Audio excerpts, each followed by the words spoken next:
음, 무슨 관공서라든지 은행 같은 데서 본인 확인이 안 돼서 좀 아이디 같은 걸 갖고 가지 않는다는 등 뭐 이렇게 여러분이 급한 볼일을 보러 가셨는데 본인 확인이 되지 않아서 여러분을 여러분의 그 일 처리를 해주지 않는 그런 경험이 있었는지요? 저는 좀 있었거든요. 얼마 전에도 저희 아내 드라이브 라이센스를 하러 가는데 믿어주지를 않더라고요, 저를요. 예, 그 이민국에 그 PR 카드를 넣었는데 프로세싱 하려고 넣었는데 그게 생각보다 지연되더라고요. 그래서 PR 카드를 프로세싱 하는 사람들한테 받는 서류가 있대요. 그 서류를 갖고 오면은 인정을 해주겠다. 안 그러면은 안 된다 그러더니 프로세싱을 안 해주는 거예요. 그래서 아니 그런 서류가 없다고 믿어달라고 그랬더니 못 믿는데요. 자기 다 알고 있대요. 그래서 랭리 쪽에 있는 그 드라이브 라이센스 매니저가 그러더니 문전 박대를 하더라고요. 그래서 내가 뭐 모르는 게 있는가 보다 해서 이민국에 전화를 했어요. 그래서 그런 종이가 있다는데 프로세싱 한다는 증명할 수 있는 종이가 있다는데 그게 있느냐 그랬더니 그런 것이 없다 그러더라고요. 예, 이민국에서는. 그래서 이민국 여러분 잘 아시죠? 전화하면은 한 20분은 기다려야지 통화가 가능하잖아요. 20분 기다려서 물어본 결과는 그런 서류가 없대요. 그래서 쫓아갔어요. 다시 그런 서류 없다. 있대요. 그래서 안 믿어주고 결국 거기서 못하고 안 되겠다. 이 면허증은 갱신을 해야 되긴 해야 되는데 어떻게 할까 그러다가 한번 딴 데 가보자 해서 딴 데를 갔더니 딴 데에서는 아무 소리 안 하고 그 면허증을 갱신을 해주더라고요. 그래서 참 믿어주지를 않는구나. 이건 뭐 나라에서 천천히 하는 데야 이건 방법도 없는데 왜 믿어주질 않을까라는 그런 생각을 가졌어요. 항상 보면은 또 이민국에 전화하든 어디를 전화하든 여러분에게 꼭 그 요구하는 것이 본인 확인 작업이죠. 그래서 본인 확인이 안 됐을 때는 여러분 자체를 믿어주질 않는단 말이에요. 통화를 안 해요. 전화를 딱 끊어버리든지 뭐 이렇게 된단 말이에요. 그럴 때 여러분이 아무리 하소연해요. 저는 그런 사람이 아닙니다. 저 목사거든요. 네, 이런 얘기를 아무리 해도 그쪽에서는 그 정말로 뭐 위조도 가능한 아이디 한 장만을 요구를 하는 것이지 아니면은 있지도 않는 그런 서류를 요구하는 것이지 확인이 안 되면은 더 이상 저를 믿어주지 않는 그런 경험이 있더라는 거예요. 그래서 그런 경험 가운데서 참 기분이 씁쓸해요. 나는 이런 사람이 아닌데 왜 믿어주질 않을까? 뭐 그 사람이 저를 알 일은 없죠. 그죠? 왜 나를 믿어주지 않을까라는 그런 의심을 받을 때 느끼는 그런 감정, 그런 거는 굉장히 외롭고 힘들고 또 고독하고 또 사람의 마음 자체를 굉장히 이렇게 침울하게 만드는 그런 그가 바로 의심인 것 같아요. 죄송해요. 제가 뭐 이렇게 한번 말이 꼬이기 시작하면 이게 좀 꼬이는데요. 그래서 예수님 인생 가운데, 예수님의 그 공생의 가운데서도 예수님께서 가장 힘들어하셨을 것이 살아계시면서 이 땅 가운데서의 삶을 살아가실 때 가장 예수님을 힘들게 한 것이 뭘까, 그 마음을 아프게 한 것이 뭘까라고 곰곰이 생각해 본다면은 아마 예수님을 믿어주지 않은 사람들, 또 예수님의 그 증언에 대해서 의심을 하는 사람들, 뭐 의심하려고 마음먹은 사람들은 아무리 여러분이 노력을 하고 또 그 사람들에게 아무리 그 변증적인 이야기를 늘어놓고 하더라도 안 믿는 사람은 안 믿는단 말이에요. 절대로 안 믿어요. 마음을 그렇게 작정한 사람들은 믿어지지가 않는 거거든요. 그런 사람들 앞에서 정말로 예수님께서 말씀하실 때 얼마나 힘드셨을까. 그래서 성경에 보면은 귀 있는 자들아 들을지어다 라고 말씀하시는 그 내용을 곰곰이 생각해 보면은 얼마나 답답해야. 정말로 귀 있을 사람만 들어라. 안 믿으려면은 뭐 방법이 없다 나도. 뭐 이런 말씀을 하시는 것 같아요. 그리고 또 정말로 중요한 얘기는 뭐라 그랬어요? 진실로 진실로 너에게 이르노니. 진실을 2번씩이나 이야기하신단 말이에요. 정말로 정말로 내가 하나님을 이름을 두고 맹세하는데 이건 사실이다 얘기하더라도 안 믿는 사람은 안 믿는다는 거예요. 그런 의심의 경험들이 다 있으시죠. 바로 여러분이 그런 마음을 갖고 오늘 본문 말씀을 읽으셔야 된다는 거예요. 그래서 그 배경 자체가 뭐냐 하면은 좋은 일 해서 예수님이 좀 힘들어지셨어요. 무슨 일이에요? 38년 동안 병자로 있었던, 그래서 베데스다 연못에 한 번만 들어가면은 날 것 같은데 그걸 집어 넣어주는 사람이 없을 정도로 오랜 투병 생활 가운데 모든 주변 사람들이 다 떠나고 버려진 삶을 살았던 그 사람을 주님께서 치유하시는 사건이 일어난단 말이에요. 그날이 언제였었어요? 안식일이었었어요. 그죠? 그 안식일 날 치유하시고 나서 뭐라 그러세요? 너 누워있던 자리 들고 가라. 치유한 것이 이 사람한테 문제가 아니라 이 사람의 지금 무슨 동작이 문제가 되는 거예요? 자리를 들고 걸어가는 동작이 문제가 되는 거예요. 그래서 종교인들 눈에는 자리를 들고 가? 안식일 날? 어찌 이런 일이 있을 수 있는가? 안식일을 범했다라고 그 사람을 추궁하는 거란 말이에요. 그러니까 이 사람이 뭐라 그래요? 내가 들고 싶어서 든 게 아니라 나를 고쳐진 분이 나로 하여금 그 자리를 들고 가라 그랬기 때문에 내가 들고 간 겁니다. 난 그분이 누군지도 몰라요. 근데 38년 동안 누워 있었거든요. 그런데 고쳐준 분이라면 틀림없이 그분은 뛰어나신 분이고 뭔가 다른 분이고 그분의 명령을 제가 정말로 지켜야 될 것 같아서 안식일임에도 불구하고 제가 자리를 들고 갑니다 라고 대답을 했을 것 같아요. 그게 문제가 돼서 나중에 예수님을 그 사람이 만나서 예수님께서 너가 다 낫구나.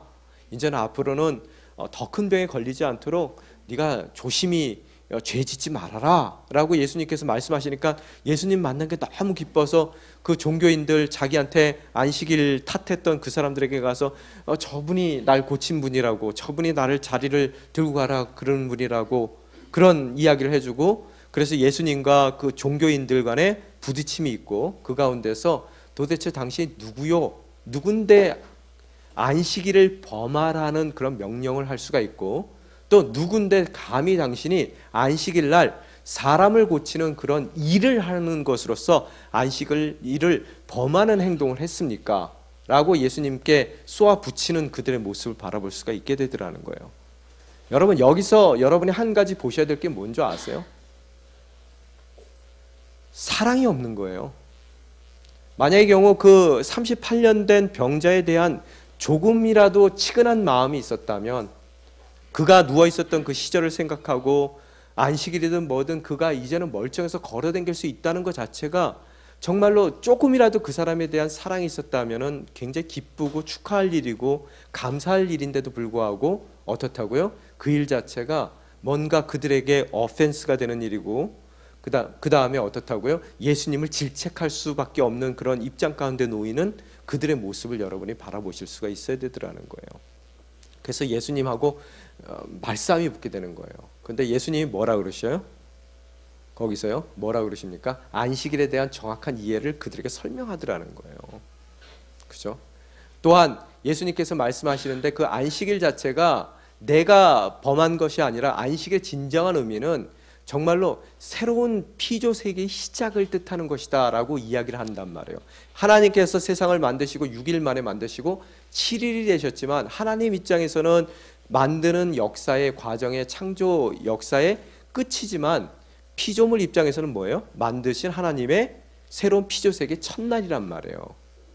그래서 오늘 38년 된 병자를 고친 이 사건도 안식일이라는 그런 날을 정하신 이유는 뭐냐 하면 그동안 죽을 수밖에 없고 소망도 없고 그 어떤 것도 가능하지 않은 38년의 삶을 살았던 그가 예수님이라는 한 분을 만나는 것으로서 자기가 기대하지도 않았는데 그분께서 날 찾아와서 만나주시는 것을 통해서 어떻다고요? 이제 그 안식일을 기점으로 해서 어떻다고요? 무너진 그 인생이 다시 새로운 피조물로서의 삶을 살아가는 첫날로서의 안식일이라는 것을 예수님께서 말씀하고 계시더라는 거예요.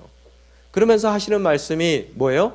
아버지가 하시는 일 내가 한다. 안식일의 주인이다. 뭐 이런 말씀을 하시니까 곧 내가 메시아다라는 주님의 증거를 그들이 듣게 되는 것이고 거기에 대해서 신성모독이라고 그들은 생각하게 되는 것이고 그 주님의 주님 되심을 인정 못하는 그들과의 대화가 오늘 나온 이 본문의 말씀이라는 거예요. 그죠? 내가 메시아라고 얘기하는데요. 내가 그 본인 맞다고 얘기하는데도요. 전혀 본인 확인이 안 된다고 그 아무것도 안 해주고 정말로 답답한데, 그래서 별짓을 다 하는 거예요. 우리 아내한테 전화를 해가지고 물어보세요. 제가 본인이 맞는지 안 맞는지. 소용없는 거예요. 그래서 아이디 빨리 가서 갖고 오라는 거예요. 그게 지금 오늘 이들의 이야기라는 거예요. 그러면은 증거를 대라는 거예요. 만약에 당신이 메시아라면은 그 메시아로서의 증거를 우리에게 대라라고 얘기했을 때 예수님께서 하시는 말씀이 증언이 이미 있더라는 거예요. 어떤 증언이 있었어요? 여러분, 오늘 32절에 보면 뭐라고 써 있습니까? 한번 같이 읽겠습니다. 시작. 나를 위해 증언하는 분이 계시는데 나는 나에 대한 그분의 증언이 참인 것을 안다. 이렇게 써 있어요. 누구예요? 31절 한번 다시 읽어봅시다. 31절 넘어갔어요. 그 얘기 먼저 해야 될 것 같아요. 31절. 만약 내가 나 자신에 대해 증언한다면 내 증언은 참되지 못하다. 이 말씀이 뭔지를 사람들이 굉장히 어려워요. 이 얘기가 뭐냐면요, 아까 제가 말씀드린 대로요, 본인 확인, 내가 저 맞아요, 저 믿어주세요 라고 얘기하는 것 자체가, 본인이 얘기하는 것 자체는 소용없다는 말씀을 하시는 거예요. 내가 아무리 니네들한테 얘기해봤자 아이디를 요구하는, 표적을 요구하는, 증거를, 또 다른 증거를 요구하는 너희들에게 나는 메시아다라고 얘기를 해봤자 아이디 보자는 그런 접수하는 그 사람하고는 다를 게 없다는 거예요. 전혀 말이 안 통한다는 거예요. 그래서 누가 나를 증언하신다고요? 증언하시는 분이 있는데 그분의 증언이 참인 것을 나는 안다라고 얘기하는데, 여러분, 이 바로 전의 사건 중에 하나가 뭐가 있습니까? 예수님이 세례 받으시는 사건 있죠. 세례 받을 때 어떻게 돼요? 여러분, 하늘의 문이 열리고 비둘기 같은 것이 내려와서 그 머리 위에 앉고, 그래서 목소리가 들리죠. 뭐라고요? 얘는 내 사랑하는 아들이다 라는 목소리가 들린단 말이에요. 그 증언을 하셨음에도 불구하고 성령님께서 임재하시는 것을 세상 사람들에게 그 많은 이들의 앞에서 공포를 했음에도 불구하고 사람들은 믿지 못하고 다른 증거를 얘기를 하는 거예요. 다른 뭔가를 내놓으라는 거예요. 없는데 내놓으래요. 이민국에서는 서류 그런 거 없는데 자꾸 내놓으래요. 그죠? 제가 얼마나 마음이 상처가 되는지 몰라요. 그것 때문에요. 없대는데 그 가서 없다 그러니까 있대요. 그래서 네가 전화해봐. 제가 그랬어요. 20분 나 통화해가지고 너 전화 다시 해봐. 그랬더니 자기가 왜 전화를 하냐요. 없대요. 있대요. 그래서 도저히 안 돼서 제가 그 사람을 포기하고 이제 나왔어요. 이제 나왔는데 하여간 이 없다는 거예요. 그래갖고 목소리까지 들렸고 사람들 본 앞에서 성령이 임하시는 것을, 그걸로써 그분이 하나님의 아들됨을 증거를 했는데도 그들은 믿지 못했어요. 첫 번째 증거가 뭐라고요? 성령의 임재하심을 통한 그분의 말씀이었어요. 그들은 그것도 뭐예요? 의심했단 말이에요. 믿지 못했어요. 두 번째가 뭐예요? 33절에 보면 뭐가 나옵니까? 너희가 요한에게 사람을 보냈을 때 그가 이 진리에 대해 증언했다. 그렇죠? 바리새인 사람을 포함한 일종의 사람들을 갖다가 예수님에 대해서 증언하도록, 예수님에 대한 증언이 아니라 요한에 대한 증언을 하기 위해서 그들이 공회에서 보냈단 말이에요. 그때 이 사람이 뭐라 그래요? 자기 메시아 아니라고 얘기를 하죠. 요한이. 그러면서 뭐라 그래요? 지금 저 오시는 저분이 내가 그분의 신발 끈도 매기도 어려울 정도의 그분이시다. 나는 그분의 길을 예비하는 광야에서 외치는 소리일 뿐이다라고 그가 예수님에 대해서 증언을 하고, 또 증언만 했습니까? 어떻게 했어요? 자기 제자를 예수님께, 안드레가 첫 번째 제자죠. 보내는 그 제자를 보내는 사건도 있었고, 또한 제자들이 예수님께서 저쪽 편에서, 원래 예수님이 세례를 준 건 아니에요. 제자들이 세례를 준 거지만 그 준다는, 다 그쪽으로 사람들이 몰려간다는 이야기를 듣고 심통이 나서, 질투가 나서 온 그 제자들에게 요한이 뭐라 그래요? 저분이 바로 내가 세례 지는 이유고 너희들이 증거해야 될 바로 그분이라는 것을 요한이 이야기를 하더라는 거예요. 그죠? 이렇듯 요한은 정말로 그가 광야에 외치는 소리로서 예수님에 대해서 철저하게 증거를 했음에도 불구하고 그 시대를 살았던 가장 뛰어났던, 존경받았던 그런 선지자의 증언인데도 불구하고 그들은 그 말씀도 믿지를 못하더라는 거예요. 안 믿는 사람은 해결이 안 됩니다. 안 믿는 사람 해결되는 방법 뭔지 아세요? 죽게 되면 돼요. 그래서 때로는 죽을 병이 걸리는 것이 뭐예요? 은혜예요. 아멘 하나도 안 하셨어요. 때로는 사업이 망해서 도저히 내가 살아갈 길이 없는 것이 은혜예요. 왜? 여러분, 믿음은 하나님도 못 믿게 하세요. 그 사람이 꼭 믿도록 만들어 놓지 못하신단 말이에요. 그렇지만 잃어버린 건강은 되찾게 해주세요. 또 내가 궁핍해진다 하더라도 그분이 마음만 먹으시면은 그 모든 재정적인 문제가 하루아침에 해결됩니다. 근데 믿음의 문제는 이게 해결되기가 어려운 거예요.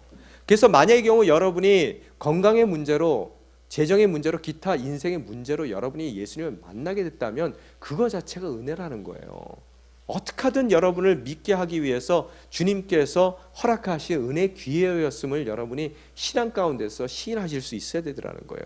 하여간 요한이 그렇게 증거를 했는데 사람들이 예수님이 하는 말씀이 뭐냐면, 내가 요한의 증거가 나의 나됨을 표현하는데 꼭 필요한 요소라서 그가 증거한 것은 아니라는 거예요. 그 증언에 나의 정체성이 어때요? 의지되는 것은 아니라는 것을 말씀하셔요. 그러면서 요한이 증거한 그 이유 자체는 뭐냐면, 한 명이라도 더 그의 증언을 통해서 구원을 얻게 하기 위해서 예수님의 정체성에 대한 밝힘을 위해서 그 요한의 그 증언이 꼭 필요하기 때문에 예수님이 그 증거를 허락하신 것이 아니라, 그 증언이, 요한의 증언이 허락된 것은 뭐예요? 사람들로 하여금 한 명이라도 더 예수님에 대해서 믿게 하기 위해서 그 증언이 있었다는 거예요. 그런데도 사람들이 믿지 않았다는 거예요. 그래서 36절에 보면은 뭐라고 써 있어요? 한번 읽겠습니다. 시작. 그러나 내게는 요한의 증언보다 더 큰 증언이 있다. 아버지께서 내게 완성하라고 주신 일들, 곧 내가 지금 하고 있는 일이 바로 아버지께서 나를 보내셨다는 것을 증언한다. 더 큰 증언이 있단 말이에요. 성령이 임해서 하늘에서 목소리가 나온 증언도 중요한 증언이고, 또 그 당시에 가장 존경받았던 요한의 증언도 큰 증언이지만, 진짜 중요한 증언은 뭐냐면, 그들이 메시아로서 예수님을 받아들일 수밖에 없는 그 일은 뭐냐면, 예수님이 하는 일을 봤을 때 알더라는 거예요. 일을 봤을 때 압니다. 그죠? 어떤 일이 일어났어요? 오늘 요한복음 가운데서 제가 여러분에게 중요한 단어 하나가 있다 그랬죠. 그 단어가 뭐라 그랬어요? 표적이라는 단어라 그랬죠. 사인이라는 단어입니다. 그 표적은 뭐예요? 무슨 뜻이에요? 예수님이 메시아라는 것을, 하나님이 아들이시고 우리를 구원하기 위한 구세주로서 오셨다는 것을 증거하는 사건들을 7가지를 성경의 요한복음에서는 모아놨어요. 물론 그 외에도 너무나 많은 일들을 해오셨어요. 많은 일들을 하셨지만, 그래서 성경에 보면은 요한복음 끝에 보면은 뭐라고 써 있어요? 예수님의 그 모든 행적을 다 담을 수는 없다고, 세상에 다 담아낼 수 없다고, 그래서 그렇게 많은 일들을 하셨는데, 특별히 거기서 7개를 추려서 이야기를 한단 말이에요. 첫 번째 사건이 뭐였어요? 여러분, 가나의 포도주 사건. 두 번째가 뭐예요? 갈릴리 로 가셨을 때 왕의 신하의 아들을 먼 거리에서 말씀으로 고쳐주시는 사건. 세 번째가 뭐예요? 여러분, 어떤 거예요? 38년 된 정말로 불가능했던 그를 일으키시는 사건이요. 그러면 네 번째 사건은 뭡니까? 이제 앞으로 나올 사건이요. 오병이어의 사건. 그 사건 직후에 또 뭐가 일어나요? 호수를 걸으시며 파도를 잠잠케 하시는 예수님의 모습. 그죠? 그 다음 6번째가 뭐예요? 여러분, 실로암에 이렇게 해가지고 빨리 가서 씻으라고 그래서 그 장님 고치는 사건이요. 그죠? 그 다음에 마지막 사건이 뭐예요? 표적으로서 나사로를 살리는, 죽은 나사로를 살리는 사건이란 말이에요. 이 7가지의 사건을 통해서 주님께서 표적을 보여주시는 거라는 거예요. 그 하는 일을 보면은 네가 모르겠냐는 거예요. 그 일 외에도 수많은 많은 일들이 일어났는데, 왜 그 일을 보고, 그 내가 행하는 일을 보고 내가 누군지를 알지 못하느냐라고 묻는단 말이에요. 여기서 여러분이 아셔야 될 게, 우리 입장에서 우리가 누군지를 알아야 된다는 정체성에 대한 이야기는 제가 그동안 굉장히 많이 해왔습니다. 그죠?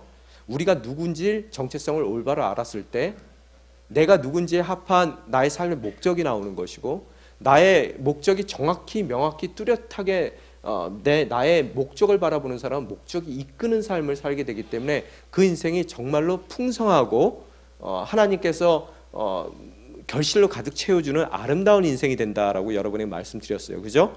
기억나세요? 제가 늘 1.5세 운운하면서 말씀드렸잖아요. 정체성의 혼란 때문에 뭔지 몰랐는데 나중에 알고 보니까 한국 사람도 아니고 캐나다 사람도 아니고 어디 시민권자라 그랬어요? 하늘나라 천국 시민권자라 그랬단 말이에요. 천국 시민권에 대한 확증만 있다면은 여러분이 죽음도 두려워하지 않는단 말이에요. 죽음이라는 건 뭐예요? 돌아가는 거예요. 여러분이 한국에 돌아가고 싶은, 정말로 여기서 타향 생활하면서 어려울 때마다 한국에 대한 그리움이 있는 것 같이, 근데 한국에 여러분 가면은 갈 데 있어요? 여기 이민 생활 된 사람, 오래된 사람 갈 데가 없어요. 저도 한국이 고향이라고 생각은 하지만 가면은 갈 데가 없어요. 그러니까 너무너무 고향이지만 불편한 고향이거든요. 천국에는 하나님이 뭐라 그러셔요? 그분이 우리를 위해서 손수 지으신, 그죠? 우리의 도성이 있다라고 말씀하신단 말이에요. 이렇듯 자기의 정체성이 확실하면은 이 땅 가운데서 뭘 해야 될 줄 알아요. 돌아갈 곳이 있고, 여기는 뭐예요? 출장지예요. 출장지. 출장을 오셨단 말이에요. 하나님께서 여기 파견 보내셨어요. 근데 출장 갔더니 어떻게 해요? 호텔 잡아놓고 호텔방에 누워가지고 뭐라 그래요? 일은 할 생각 안 하고, 야, 호텔방 여기 왜 이렇게 벽지가 굳이냐? 밖에 나가서 벽지 사가지고 호텔방 벽지 바르고 있어요. 벽지 발라놓으니까 어때요? 가구가 매칭이 안 돼요. 그래서 불이 까요. 그래서 거기서 벽지에 맞는 가구를 들여다 놓고 뭐 장기 투숙을 하니까 이해는 돼요. 그죠? 그러면서 여러분 점점 시간 보내는 거예요. 그래놓고 나중에 돌아갈 때를 알거든요. 본인들이. 그때 가서 뭐라고 그래요? 여러분 출장 보내놨어요. 회사에서. 그랬더니 가서 맨 그 짓 하고 있었어요. 돌아갈 시간이 됐어요. 돌아갈 수 있어요? 못 돌아가요? 그러니까 안 돌아가려고 자꾸 노력하는 거예요. 가면 혼날 것 같거든요. 그죠? 그런 자기 정체성에 대한 온전한 인식이 없다면 이 땅 가운데 정말로 해야 될 것이 무엇인지를 모르고 살더라는 거예요. 그런 사람들은 이쪽에서 직접 해보고요, 저쪽 직접 해보고 그 모든 것이 여러분 죽을 때 다 헛것이 돼버려요. 그 모든 것이 여러분이 아무리 노력하고 거기다가 사장님한테 보내요. 사장님 해가지고 이렇게 찍어가지고 제가 얼마나 이 가구를 정말 고르는데 너무나 노력을 했는지 보세요. 그러고 그죠? 이 방이 before, after 막 보여줘요. 그럼 그 사장이 뭐라 그러겠냐고요. 그러니까 이쪽 저쪽 찔끔찔끔하고 전혀 나의 삶의 진정한 나의 정체성에 도움이 안 되는 일을 평생 이곳에서 하다가 그걸로 시간 다 보내고요. 나중에 돌아가서 할 말이 없는 사람이 돼버리더라는 거예요. 이렇듯 정체성이 중요하지만 이 땅 가운데 나는 정체성을 알아야 돼요. 그래야지 목적이 이끄는 삶을 살게 되는 것이고요. 그 목적이 정확하게 무엇인지를 아는 사람들은 흔들리질 않습니다. 또한 그 목적을 이루어 나가는데 어떠한 어려움이 있더라도 그 목적을 꼭 이루어내고야 말아요. 그죠? 왜? 내 존재의 이유가 뭔지를 너무나 잘 알고 있단 말이에요. 애들이 여러분 그렇게 정신 못 차리고 왔다 갔다 하는 이유가 뭐예요? 뭘 해야 될지 몰라요. 하나님 입장에서도 여러분 똑같아요. 뭘 해야 될지 모르고 자꾸만 인생에서 왔다 갔다만 하고 있어요. 그 정체성을 알아야 되지만 문제는 뭐냐면 그런 정체성이 내가 누구라는 정체성이 주변 사람들에게 주변 사람이 내가 누군지를 알기 위해서는 그 사람들이 뭘 봐야 된다고요? 내가 하고 있는 일을 보면 내가 누군지를 알아야 된단 말이에요. 자신 있으세요? 내 자녀들이 내가 누군지를 내가 하는 일을 통해서 정말로 그들이 알아갈 자신이 있으시냐고요. 교회가 이 땅 가운데서 교회로서의 모든 직분들을 일들을 두잉을 해 나갔을 때 세상은 아 저게 교회다라고 이야기를 할 만한 교회의 모습을 우리가 갖고 있냐는 거예요.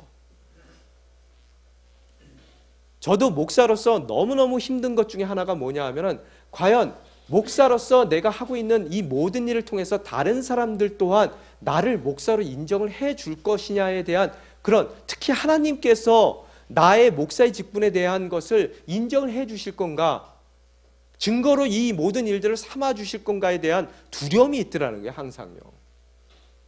그죠? 우리 목사님은 맨날 나가서 장화 신고 쓰는 거 목사님 생각하면 빗자루 들고 장화 신고 있는 거라고 생각하시는 분도 있을 거예요. 그죠? 그게 정말로 목사가 해야 될 것이 뭐냐? 뭐를 봤을 때 내가 목사가 되냐? 더 나아가서 여러분들에게 아버지라면 아버지가 해야 될 일들이, 그래서 자녀들이 여러분을 봤을 때 아, 저 사람은 내 아버지가 맞습니다라는 그런 증거로 보일 수 있는 여러분의 삶의 태도들이, 행동들이 뭐가 있냐는 거예요. 아내로서, 또 남편으로서, 또 자녀로서 우리가 하고 있는 일이 정말로 주변 사람들에게 그게 나라고 비춰지는 바로 그 일이냐는 거예요. 교회 장로님이라면 어때요? 장로님다운 일들로 그 인생 가운데 채워져야 되는 거고, 목사도 목사다운 삶으로 그 삶이 채워져야 되는 것이고, 집사도 마찬가지고, 가정에서 아버지와 아내와 그 자녀들 또한 자신들이 하고 있는 것으로서 자신들의 정체성이 다른 사람들에게 드러날 수 있는 그런 삶을 살고 있냐는 거예요. 우리 온누리교회가 그런 교회입니까? 제가 이 말씀을 보면서 계속 생각을 했어요, 오늘요. 과연 우리 교회가는 교회다운 모습을 갖고 있는, 우리가 하고 있는 모든 일 가운데 교회의 모습을 세상에 드러내고 있는지를 물어봤어요. 제가 목사로서 못 드러내고 있는데 어떻게 교회가 드러내고 있겠냐, 그 생각이 드는 거예요. 목사가 목사로서 제대로 못하고 있는데 어떻게 성도들이 성도로서 제대로 삶을 살 수 있을까라는 생각이 들고요. 이 모든 방법 가운데서 이 어려운 가운데서 정말로 하나님께 다시 한번 주님 불러주신 그 모습에 합당한 삶을 살게 해주십시오. 그 기도가 나올 수밖에 없더라고요. 올해 저희 목적은 교회 다음을 이루어가는 것이 저희 교회의 목적입니다. 그 전에 교회 아니었다는 얘기 아니에요. 그렇지만 세상이 정말로 당신들 교회 맞습니다 라고 그 교회에 대한 정체성을, 정말로 주님의 제자들 맞습니다 라는 그런 정말로 사람들이 인정할 수 있는 우리의 정체성을 가져다 주는 그런 많은 일들을 해나가고, 거기에 정말로 그 목적을 향해서 우리가 매진해 나가는 한 해가 되기를 원하는 것이 올해 저의 목적이에요. 오늘 잠깐 북쪽 사람들 얘기를 들어보니까 누가 그러더라고요. 먹는 거는 뭐 사람들한테 가지도 않는데요. 그래서 먹는 거 줄 때 분유 주라 그러더라고요. 분유. 분유는 뭐 어른들이 갖다가 먹지 않잖아요. 그죠? 그래서 분유를 주라 그러더라고요. 그러면 애들이 먹는데요. 쌀 갖다 주면은 뭐 웬만한 그 인민들은 먹지도 못한대요. 다 군인들 먹고요. 뭐 군인들도 그렇게 얘기한대요. 자기네 위대한 영도자가 뭐 정치를 잘하고 핵을 갖고 있는 걸 무서워해서 남쪽에서 도와준다라고, 자기네들 눈치 보면서 도와준다 그러면서 군대에다가 그 쌀을 풀어놓는데요. 그 쌀이 가야 될 때는 안 간대요. 그래서 누가 그러더라고요. 그래서 분유를 보내주면 분유는 애들한테 간다는 거예요. 또한 분유보다 더 중요한 게, 지금 정말로 필요한 게 뭐냐면 결핵약이랍니다. 우리는 결핵이 다 없어졌어요. 왜? 먹고 살만 하잖아요. 가난한 병이 결핵이거든요. 저희 아버님도 예전에 뭐 결핵을 앓으셨대요. 너무 굶어서 앓는다 그러더라고요. 밥 잘 먹으면 결핵 낫는데요. 그러시더라고요. 근데 지금 북한은 결핵이 문제라는 거예요. 결핵약이 없어서 일일이 다 투여할 수가 없어서 결핵약을 폐에다가 직접 투여를 해야 된대요. 그래서 폐에다 구멍을 뚫어서 깔때기 돼가지고 거기다가 뿌린대요. 그 약을 아끼려고요. 그런 민족들이, 같은 민족인데 동족들이 그렇게 살고 있단 말이에요. 주님이 그러실 것 같아요. 너는 뭐 했냐 도대체? 야, 이 목사 너는 거기 살아있는 동안에, 출장 가 있는 동안에 너 뭐 했니? 그럼 할 얘기가 없을 것 같아요. 그냥 새벽 예배 인도하다 왔습니다. 설교하다 왔습니다. 그 설교 때문에 뭐가 일어났는데 할 말이 없어요. 여러분, 저만 주님 앞에 어카운터빌리티가 있는 것이 아니라 여러분 삶 가운데 주님께서 물으실 거예요. 뭐 했냐라고요.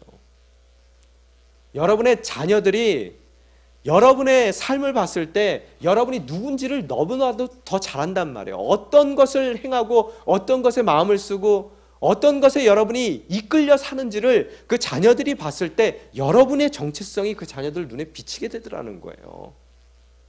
평생 자기만 잘 먹고 잘 살려고 남의 것 뺏는 것도 정말 마음에 부담 없이 뺏고 남을 짓밟고, 만약에 여러분이 그런 삶을 살았다면 그 아버지는 진정한 주님의 제자로서 그 자녀에게 존경받는 사람은 되지 못하더라는 거예요. 그죠? 우리에게 기회가 있습니다. 예수님도 야, 내가 하는 거 봐라. 그러면 내가 누군지를 알 텐데 어떻게 여러분 멀리 떨어져 있는 그 장거리에서 병을 고칩니까? 그죠? 어떻게 오병이어의 기적을 일으키고 38년 동안이나 된 그 환자를 어떻게 전혀 38일 됐으면 고칠 수 있어요. 근데 38년 됐습니다.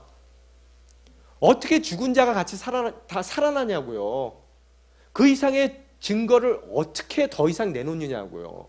예수 안 믿는 사람들은 방법이 없어요. 그래서요. 그 성경은 뭐라고 얘기합니까? 37절에 뭐라고 써 있어요?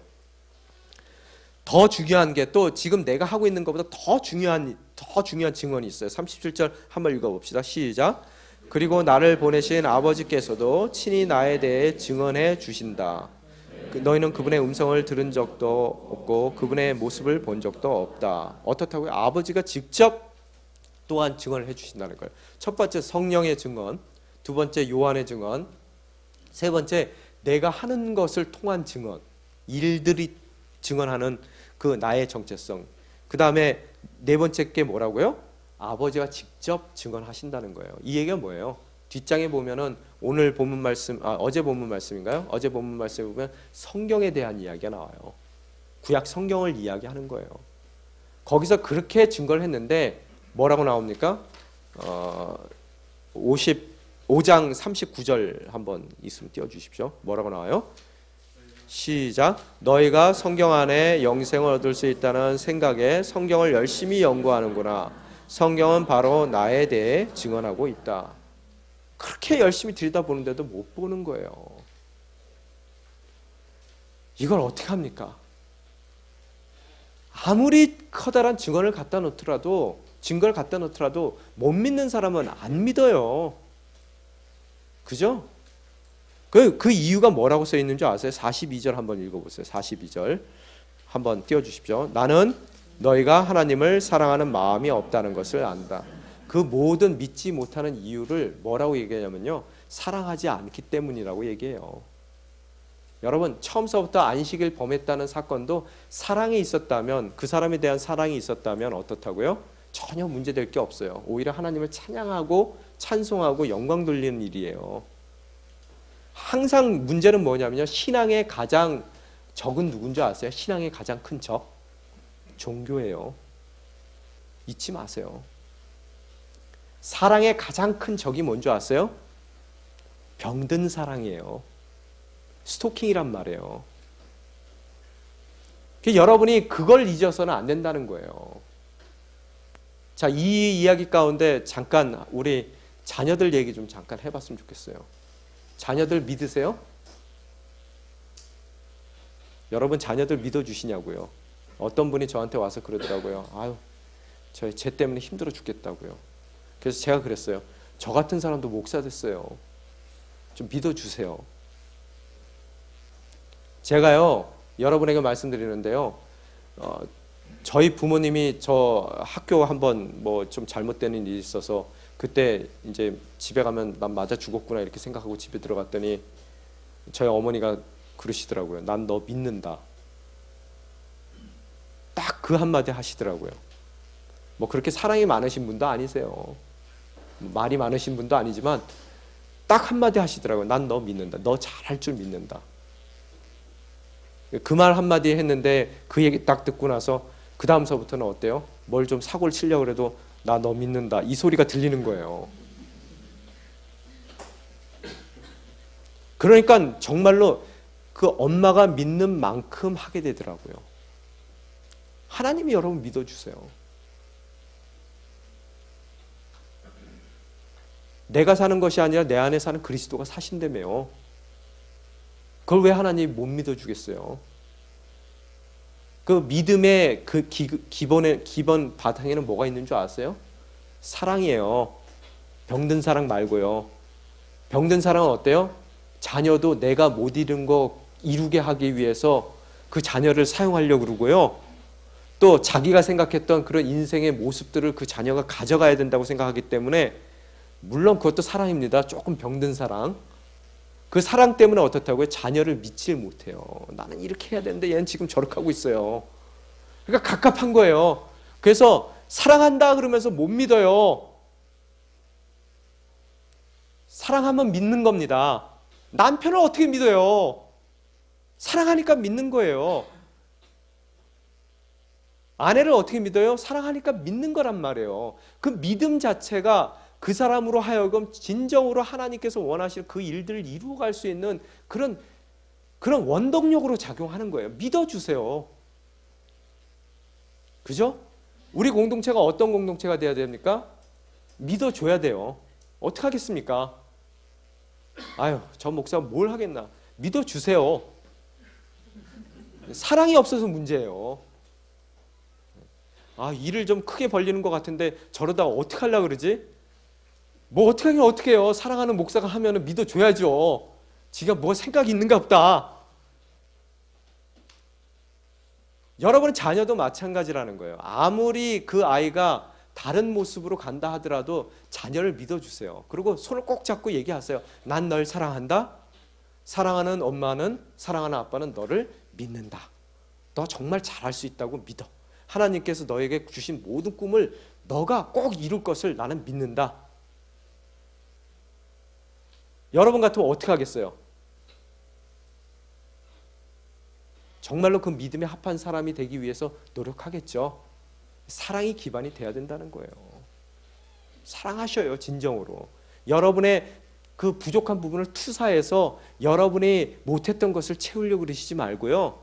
진정으로 그 아이가 불러주신 하나님의 부르심에 온당케 삶을 살아갈 수 있도록 하나님도 한번 믿어주시고요.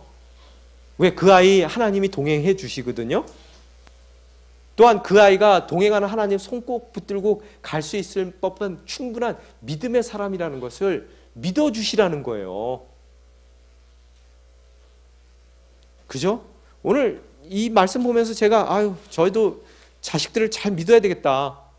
믿어줘야 되겠다. 그 믿지 못하는 이유가 뭘까? 사랑이 없더라고요. 제 사랑이 병든 사랑이더라고요. 남들 보기에 좋은 아이가 돼야 될 것 같고요. 또 내가 못했던 걸 그 아이가 채워서 가면은 더 행복할 아이가 될 것 같고요. 하나님의 아이가 아니라 제 소유물로 생각하는 제 모습이 발견되더라고요. 진정 아이를 사랑하지 못했구나. 진정 하나님을 사랑했다면 하나님됨을 믿었을 텐데, 하나님도 사랑 못하고 자식도 사랑 못하고 형제자매도 서로 사랑 못하는 그런 믿지 못하는 인생을 살고 있더라는 거예요. 오늘 이 시간 저희가 작정하며 나아가길 원합니다. 사랑합시다. 옆에 있는 사람 사랑하고요. 자식 사랑하고요. 하나님 사랑해서 정말로 그들 가운데 갖고 있는 그 모든 것을 이루어 나갈 것에 대한 믿음을 가집시다. 여러분, 제가 지난 시간에도 말씀드렸잖아요. 믿음에는 두 가지가 있다 그랬죠. 뭐예요? 의지적인 믿음과 지적인 믿음이 있다 그랬어요. 지적인 믿음은 우리에게 믿음의 성장을 가져오지만 아는 것으로 믿지 않습니다. 사람들은요. 믿음이라는 건 뭐예요? 결단이고 의지예요. 처음에 작정하고 덤벼들면서 믿어야지 아는 것이 가능해져요. 그 암 가운데서 어떻다고요? 내 믿음이 더욱 성장해 나갈 수 있어요. 그래서 초대교회의 그 안슬렘이라는 그런 교부가 그랬어요. 나는 알기 위해서 믿는다라고요.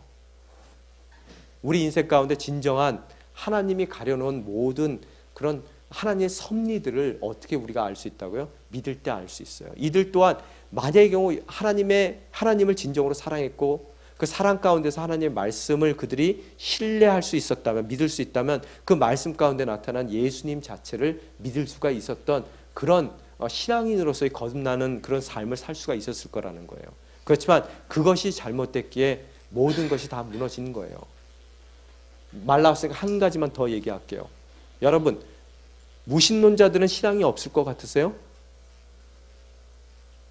무신론자, 우리만 신앙이 있습니까? 무신론자들도 의지적인 믿음이 있는 거예요. 뭐예요? 하나님이 없다는 것에 대한 믿음이 있는 거예요.